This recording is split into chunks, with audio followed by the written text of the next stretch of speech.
මේ පක්ෂී ලෝකයේ ඉන්න බොහොම ජව සම්පන්නම බොහොම බලවත්ම පක්ෂියෙක් තමයි රාජාලියා කියලා කියන්නේ. රාජාලියාගේ ශක්තිය වෙනත් කිසිදු පක්ෂියෙකුට නැති තරම්ම මහා ශක්තිමත් පක්ෂියෙක්. ඒ තරම් බලවත් රාජාලියට පහර දෙන එකම පක්ෂියා කුරුල්ලා තමයි කපුටා. කපුටා කරන්නේ මොකක්ද?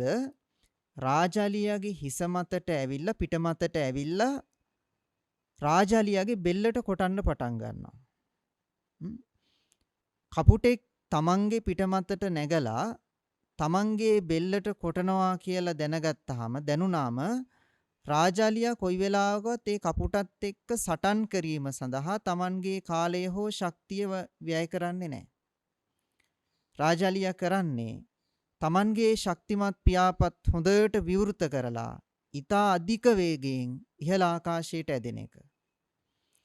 රාජාලියෙකුට පුළුවන් වුණාට ඉහළ ආකාශයක රැඳී හිඳින්න කපුටෙක් වගේ දුර්වල පක්ෂියෙකුට ඉහළ ආකාශය තුල හුස්ම ගන්න අමාරුයි. එතකොට රාජාලියා මොකද්ද කරන්නේ?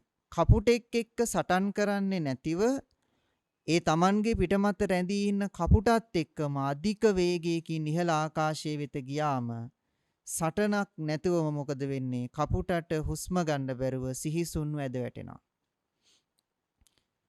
ආන් ඒ වාගේ පින්වත්නි, මේ ජීවිතයේ සමහර වෙලාවට බොහොම පහත් මට්ටම් වල ඉන්න අය අපිට ගොඩාක් රිදවන්න උත්සාහ කරනවා.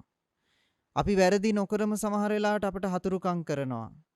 සමහර වෙලාවට අපිට ඊර්ෂ්‍යා කරනවා. සමහරු ඉන්නවා තමන්ගේ ළඟ තියෙන සීලයට ගුණයට පවා ඊර්ෂ්‍යා කරන අය, හතුරුකම් කරන අය. එහෙම අය අපිට හතුරුකම් කරන්නේ ඇතැම් වෙලාවට අපෙන් වැරදි වෙලත් නෙවෙයි. ඒක තමයි ලෝකයේ ස්වභාවය.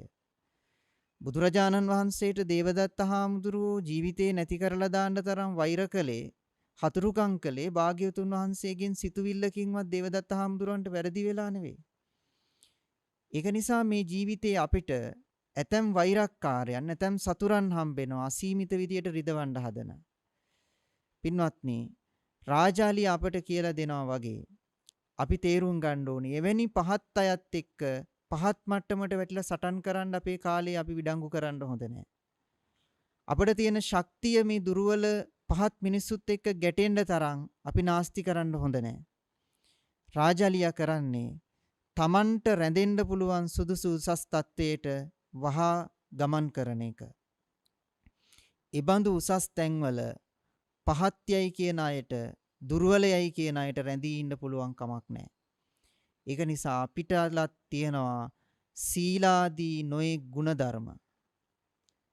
ආන්නයේ ගුණධර්ම නැමැති උසස් තත්වයට ගිහිල්ලා අපි රැඳී හිටියාම සීලාදී ගුණවලින් දුර්වල අය කොහොමත් කඩාගෙන වැටෙන එක පමණයි අවසානයේ සිද්ධ වෙන්නේ. ඒක නිසා අපි හැම වෙලේම හිතන්න ඕනි, තේරුම් ගන්න ඕනි, අපි හිතන විදිහ අපි වෙනස් කර ගන්න ඕනි. මං කොයි වෙලාවකදීවත් මට කෙනෙක් රිදෙව්වයි කියලා පහලින් ඉන්න කෙනෙක් එයාගේ පහත් තත්ත්වය නිසා මට නොයේ උවදුරු කළා කියලා මං ඒ தත්ත්වයට වැටෙන්න ඕනේ නැහැ කියලා.